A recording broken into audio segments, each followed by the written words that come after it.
Shalom, perkenalkan nama saya Rani Oktaviana Sinilae dengan NIM 10120220065 dari Prodi Pendidikan Agama Kristen semester 1 kelas B. Di sini saya akan membuat video tentang periodisasi sejarah gereja, di mana saya akan menjelaskan awal mulanya sejarah gereja. Sejarah gereja mulai dengan didirikannya jemaat-jemaat yang pertama sekitar tahun 30. Sebagai titik balik, kemudian ditunjukkan oleh tahun 590 dan 1492 sampai 1517 sampai abad ke-6, gereja pada umumnya berada di dalam lingkungan Kekaisaran Roma. Tetapi pada abad ke-6, kekuasaan kekaisaran ini lenyap di Eropa Barat dan peranan yang dahulu dimainkan oleh Kekaisaran Roma diambil alih oleh gereja yang dipimpin di Eropa Barat oleh Paus. Biasanya peralihan ini dikaitkan pada Gregorius I yang menjadi Paus pada tahun 590.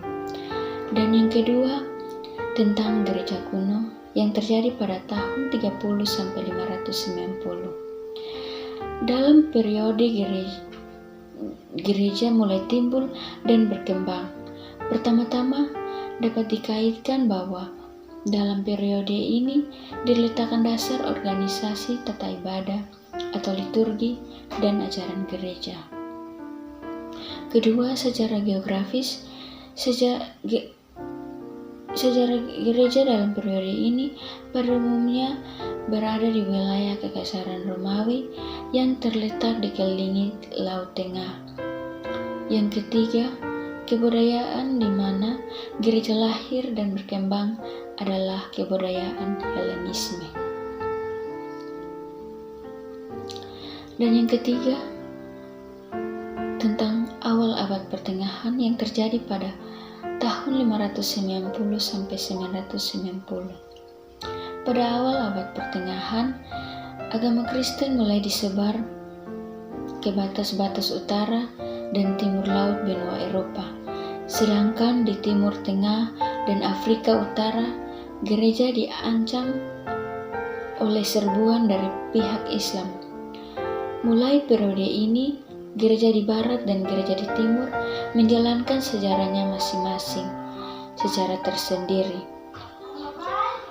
Sebagaimana disinggung di atas, pada permulaan abad ke-7, Islam mulai menyerang daerah-daerah di luar ancaman dari pihak Islam sangat terasa oleh gereja, terutama oleh gereja di Kekaisaran Romawi Timur.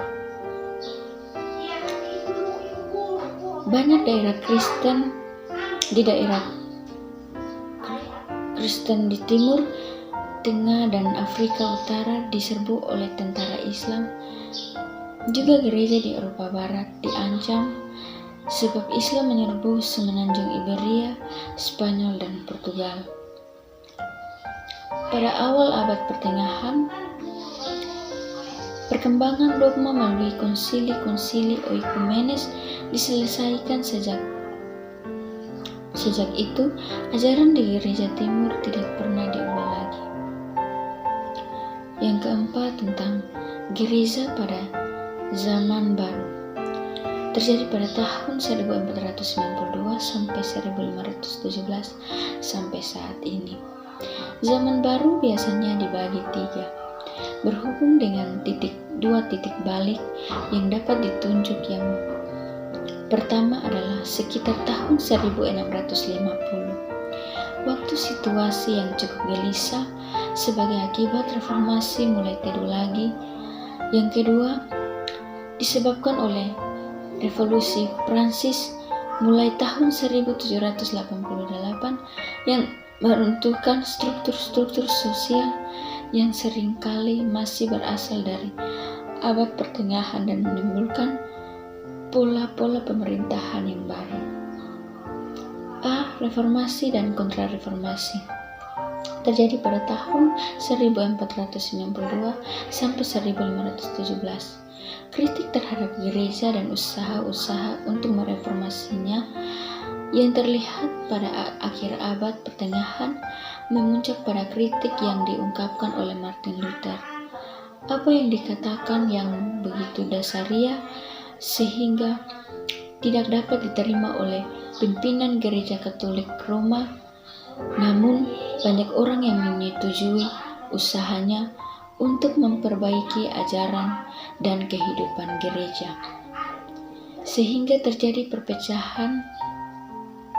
Peristiwa ini tidak hanya menyebabkan bahwa gereja-gereja baru dibentuk, tetapi juga sangat mempengaruhi Gereja Katolik Roma sendiri yang melaksanakan kontrareformasi. Sekian video singkat dari saya. Terima kasih.